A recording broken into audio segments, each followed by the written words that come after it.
Hey guys, so I'm starting up a new YouTube channel. I'm vegetarian. I've been vegetarian since I was 16, and as you can tell, I'm turning 40 this year. Looking a little old with the wrinkles. And anyways, I've just always wanted to start a YouTube channel about being vegetarian and the things that I cook and how that we eat here and how to make certain vegetarian foods. I think vegetarian food is finally on the rise. People are totally digging it from a health perspective. And so I guess there's no time like the present to get started. Today I decided I was going to film a video, my very first video, on doing dried beans. And a lot of people ask me about it. I guess it's like the difference between like when you're buying canned beans when you get started and then when you are like full blown and you got your whole vegetarian family going on. You kind of need to like kick it up a notch and go to the dried beans. So I did the dried beans today in the Insta-Pot. You can check it out below. This is my Insta-Pot. They're actually done cooking. So what I'm going to do is do the release to just get rid of some of the steam while I'm talking. I've already done some. This is going to be the last little bit. So how I do dried beans in the Insta-Pot, I'm sure it's not like the official, legitimate, proper way to do it, but all I do is I fill up the water pretty high. You know, there's a maximum level in here, and so it's a little bit below that.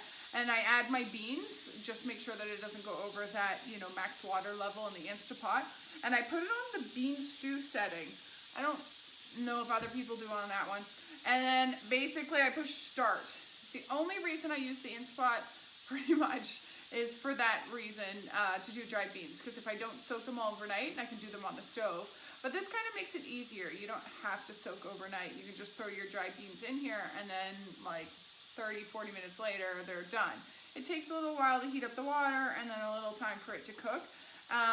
Depending on how old your beans are, you're going to find that they may need to sit a little longer. So my beans in here are a little bit older. I buy mine in like 25 kilogram bags. Oh, there was my little click. That's what I'm listening for here. And so sometimes towards the end of my bag, my beans take a little bit longer to cook. So now this is openable because it did click and now it stopped again. Anyways, mine take a little bit longer. So if I find, I'm gonna open this, and if I find that my garbanzo, I did chickpeas today, are still a little bit hard, what I will do is I will just let them soak in the hot water a little bit longer. Like I'm actually gonna put this lid back on and let them soak, because you can't really, I guess you can't see it, hold on. See, it's actually boiling in there a little bit, so you can still see the bubbles coming up. So I'm just gonna grab a spoon here. I'm gonna take one out. Okay, or four. And hold on, I'll take this over with me. And I'm just going to cool them down. Don't mind the mess around here today. This is totally like impromptu Tamara here. Being like, I'm gonna film a YouTube video without any planning. Okay, here we go. Oh, texture's good. Don't need more time. So if I did need more time, all I do is I put that thing back on. If they were rock hard, obviously I put it on for a long, long time. But if it's only just a little bit, I'd like close that back on and then leave them on for 20 or 30 more minutes in the just sitting in the hot water. It seems to be enough, but these are perfectly fine.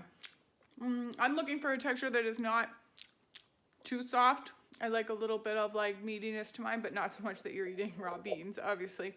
Anyways, today I am done. So you can see I've done quite a few in there. It's probably gonna be about, I don't know, maybe 10 to 12 cups worth, probably, maybe even more. And what I'm gonna do is I'm going to let them cool down to room temperature, and then I'm gonna put them into little Ziploc baggies of about a cup or 2 cups each. And then I'm going to throw them into the freezer, the ones that I don't use for our dinner tonight and to make hummus. I will put them into the freezer, and then every time I need chickpeas for the next little while, I just grab out one of my frozen bags of chickpeas and let them defrost. And boom, I don't need cans of chickpeas anymore. I just have dried ones. So I've been doing this for about 10 years. And, you know, in case you didn't know, obviously dried are like way cheaper than the canned ones. And they don't come in that weird goopy, salty stuff that all the canned stuff comes in. So anyways, I really support anybody who wants to get into dried beans. This is like the magic here if you were not prepared and didn't soak them overnight and you have an Insta-Pot. All right, bye.